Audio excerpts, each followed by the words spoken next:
భారత communist party రాష్ట్ర వ్యాప్తంగా ఈరోజు మెడికల్ మాఫియా అధికార పార్టీల అండదండలతో ప్రజల ప్రాణాలతో చెలగాటమాడుతున్నటువంటి నాసిరకం మందులు, నాణ్యత లేని మందులు కంపెనీలు తయారు చేసి ప్రజల ప్రాణాలతో చెలగాటమాడుతుంటే వేల కోట్ల రూపాయలు దేశవ్యాప్తంగా రాష్ట్ర వ్యాప్తంగా వందల కోట్ల రూపాయలు లాలూచిపడి ఈరోజు ప్రభుత్వాలు పక్కన దేశాల్లో మందులు ఎక్స్పైర్ అయినటువంటి మందులు తీసుకొచ్చి మన దేశంలో, మన రాష్ట్రంలో, మన జిల్లాలో నాసిరకం మందులు అమ్ముతున్నప్పటికీ ఈ రాష్ట్రంలో ఉన్నటువంటి మెడికల్ మాఫియా దందాల్ని అరికట్టడంలో ఇప్పుడున్నటువంటి తెలుగుదేశం ప్రభుత్వం, కూటమి ప్రభుత్వము పూర్తిగా విఫలమైందని చెప్పేసి ఈరోజు సిబిఐ పార్టీగా తెలియజేస్తున్నాం.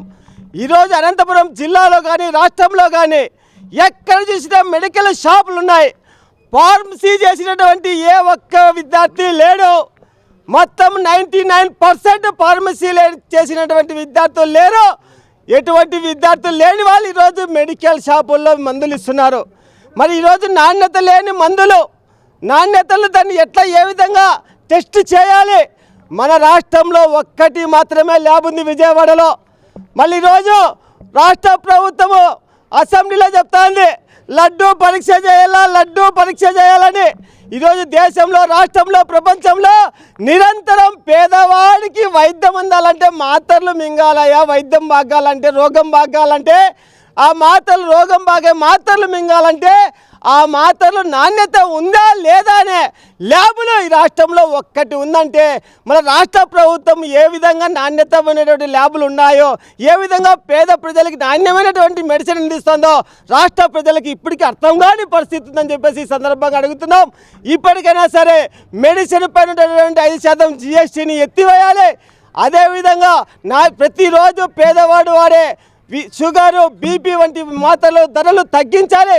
బోగస్ కంపెనీల పైన నామమాత్రపు 5,000, 10,000 రూపాయలు మరి వీళ్ళు పెనాల్టీలు వేసి ఈరోజు ఇక్కడ ఉన్నటువంటి నియంత్రణ అధికారులు మరి వాళ్ళు అవినీతికి పాల్పడి విచ్చలవిడిగా నాసిరకం మందులు అమ్ముతున్నారు. మరి ఎక్కడా మెడికల్ షాపుల్లో ఫార్మసీ చేసినటువంటి విద్యార్థులు ఎక్కడా లేరు. ప్రైవేటు అదేవిధంగా మరి మెడికల్ షాపుల్లో అబాసికి సంబంధించినటువంటి మెడిసిన్ ఇస్తున్నారు. అదేవిధంగా మరి మత్తు ఇంజక్షన్లకు సంబంధించినటువంటి మెడిసిన్ ఇస్తున్న డాక్టర్ రిసిప్ట్ లేకుండా అనేక రకాల మందులు ఈరోజు మెడికల్ షాపుల నుంచి బయటకు వెళ్తున్నాయి. దీనంటిని నియంత్రించలేని ఈరోజు నియంత్రణ అధికారులు అనంతపురం ఎక్కడో మరి రామనగర్లో 3వ క్రాస్లో ప్రజల మధ్యలో ఈ ఆఫీస్ ఉంది. ఈ ఆఫీస్ ఉందని చెప్పేసి జిల్లాలో ఉన్నటువంటి ప్రజలకు కూడా తెలియని పరిస్థితి మరి ఈరోజు ఉంది. అందుకే కమ్యూనిస్ట్ పార్టీ సిపిఐగా ఒక్కటే చెప్తున్నాము, వెంటనే నకిలీ మందులపైన, నకిలీ ఫార్మసీ కంపెనీలపైన చర్యలు తీసుకోకపోతే పెద్ద ఎత్తున అధికారులు ముట్టడిస్తాము. అదేవిధంగా ఈరోజు ఈ జిల్లాలో మన పక్కనే ఉన్నటువంటి మంత్రి ఉన్నారు, ఆరోగ్య శాఖ మంత్రి.